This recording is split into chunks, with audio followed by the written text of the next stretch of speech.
20% of the state's investment in agriculture. So you being a farmer, Ajay, tell us what is really missing in the imagination, what is very faulty, not just in the state's imagination, but in us as eaters of the food that you produce. So, thank you for this opportunity.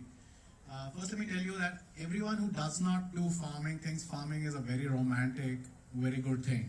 Till you actually meet a farmer, and what do farmers need? They want off-farm jobs for their children. That's their priority. Let's put it this way. And you've just destroyed both the ladies' arguments. Yeah. So the other part that you're asking is at the receiving end. So the subsidies, the so-called subsidies that farmers are getting, whether it be electricity subsidy, fertilizer subsidy, these are passed through for consumers actually. They allow food to be produced cheap for consumers. And that is the priority of the government in India, and I think so in most countries of the world, is that you don't want inflation to go up. So farmers are tools to produce food cheap, so inflation doesn't go up. Because when food inflation goes up, you had the Arab Spring, you had it in Yemen, you had it in Tunisia, you had it in Egypt. That's what happens with inflation. So farmers are the tool. We give them subsidies in a way that allows mass production of food, and that's exactly what it is. Farmers don't produce out of choice. Let me just tell you very clearly. Farmers produce what markets demand and what government incentivizes. So if in Punjab and Haryana government tells you to keep producing wheat, to keep producing paddy rice, then that's what farmers are going to do. So farmers don't have a choice. So they're working to markets. Markets are not efficient, and there are lots of restrictions. Let me give you an example. Today, onions are selling for 2 rupees or 3 rupees in Nasik. You'll be reading it in newspapers. The office which I sit in is of Bharat Krishik Samaj, is across the road in Nizamuddin, next to the Dargah. And before I came here, I found out in Nizamuddin market, onions are selling for 25 rupees a kg. India is not trading with Central Asia and Pakistan. In Pakistan, onions are today selling for 80 rupees a kg. That's with the converted currency, which is 3 times India's size. So we are just tools to make sure that Indian consumers get food cheap. And also, let me just give you one more fact, that India is giving subsidized grains, which is a very good thing, one would say. But most of the people who are getting free grains are farmers themselves. Most of the people who are undernutrition or are hungry are farmers themselves. And this is caused by misgovernance. This is caused by how policies are made, are designed. And this happens to the point that they were raising. Why does it happen is because policy makers think farmers are idiots of the first order. They don't know anything about policy making, and we will not take them on the table. We get served on the table rather than be on the policy making table, and that's the point that needs to come across clearly. Thank you. Quite symbolic, actually. The fact that there are so many gaps in communication on the farmer issue, even the mics are part of it, so that's pretty symbolic. You all have raised so many issues. You raised issues of health, ecological health, the fact that nutrients are going out, we're producing more. Rice is not even nutritious for us anymore. You're talking about the fact that farmers are served onto the plate but are not part of the plate, are not allowed to participate in that. So there's just many issues you've opened up, and that's why I want to zero in, Mekla, on the changes. We've kind of, and this is only a bit of all that's going wrong in the farmer conversation. So help us look at some of the positive shifts that should come into it.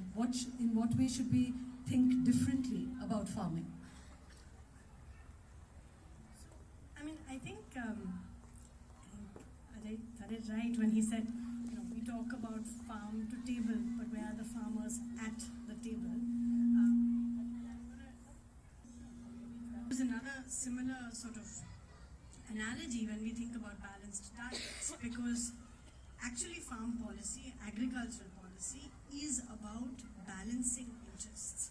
And it's very complicated, and we always think about these as trade-offs, which they are, but before that we have to actually understand our shared interest. And I think one of the things we've all been talking about is that we have a particular understanding of what agriculture is, and agriculture has always been not just a rural phenomenon. That when we think about the agrarian, any people who eat product of agrarian wars. Delhi is a profoundly agrarian city. Not only with our sabzi mandis everywhere, but we have Azadpur in this city, which is an extraordinary agricultural market where food goes through, and so I think our imagination of these places has to start to shift. One of the things that was interesting about the farmers' protest, I mean, important, it was a vital protest and it was a very important, sort of event, but it was the first time people started paying interest, paying attention to what mandis actually are. How do mandis actually work? How do you structure agricultural law? I mean, it was an amazing thing where at the drop of a hat we said we could do away with a whole set of laws, whereas nobody would suggest we deregulate stock markets like that. Right? As if agriculture is not a complex part of our economy and our society. Nobody would have said that. So it was the beginning, I was hoping, of a period where we start taking agricultural markets seriously, understanding all the different facets, understanding also in our imagination of who is the private sector. Right? We talk a lot about private sector versus civil society. India's agricultural economy is predominantly private. The state is a huge buyer and storer and distributor of wheat and rice. It plays a critical role in regulation, but farmers, traders, retailers, all the various people that we call middlemen and intermediaries, and we don't understand the critical role all of them play in distributing risk in these markets, are all small firms and individuals who take a huge amount of risk and participate in a very complex social and cultural and political and economic system. So I think one of the first shifts that has to happen is our imagination of the private has to change.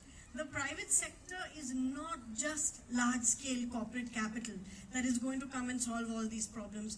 We have to have an imagination for small-scale businesses, enterprises, and farms too. And the point you made, it's actually, the analysis is about 85% or 83% of investment in agriculture comes from farmers, 13% from the state, 13 to 15%, and it's 3% from the large-scale corporate private sector in production. So I think one of the big shifts that are happening, and now we have policies on FPOs, we have different thinking on farmer producer organizations, we have historically thought about cooperatives in certain ways. There isn't a one-size-fits-all solution. This is an enormously diverse country.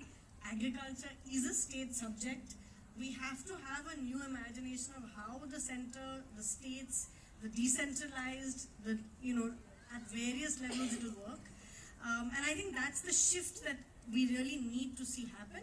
And I think Raji also made that point, that we need to see better directed public investment. Then the enormous enterprise and energy and knowledge and skills of people in the food system can really flourish. So I want to bring Rajeshri in here. And again, I'm just kind of emphasizing some things that the panelists are saying because it's hitting me a lot. You said that we talk about a balanced diet, but we're not talking about a balanced policy. And we talk about farm to food and farm to plate and all of that. We never talk about farmer to table. The fact that what Ajay said, that farmers are not sitting at the table where policies are being made for farmers. So that's just like a real insult to injury, that you think those who are producing the food are not wise enough to know how to produce that food or what they need in that. So, and the third point you made, Mekhla, which really struck me, and is that we all think of farmers far away beyond the urban imagination, but almost, if you think 600 million people are involved in farming, and then at 1 degree remove, everybody we are meeting is actually a farmer or a farmer's father or a farmer's brother, sister, daughter. There's some connection with farming just 1 degree removed from ourselves. And that's again something to think about, that's not that far away a reality. So Rajeshri, I want to bring you in on that at least for the last 2 years, because of the farmer protests and the farmer laws, at the very least, everyone here and in a large audience would have at least begun to think that they know something about farm issues, the farm laws, price support, etc. Basic things have penetrated. But all of that has now been put on hold. So what do you think should happen? After these laws were repealed, is there any new fresh thinking? Has there been any movement? Or if you were the magic wand holder, what is the two shifts you would create, priority-wise? Thank you. Well, it's actually a dream question, you know. I wish somebody was listening. Because after the farm laws were repealed, I don't know if any of you followed it closely, there was 2020, suddenly there was this declaration of farm laws. It was enacted without, like Ajay was saying, without the consent or active involvement of the farming community. And once the enactment happened, there was a farm protest that happened, Shoma mentioned it. And finally, about a year and a half later, the government repealed it. Right? Now, after the repeal, we all thought, well, there would now be some thinking from state governments in particular, especially in states like Punjab, where there's such a massive share of the workforce that's involved in farming and in cultivation practices and markets and so on. There would be an active, uptake of policy making by the state governments. As Meghla was saying, agriculture is a state subject in this country. It's not a union government subject, so-called central subject, right? But it is a completely 100% central sector sponsored schemes, yeah? CSS they called.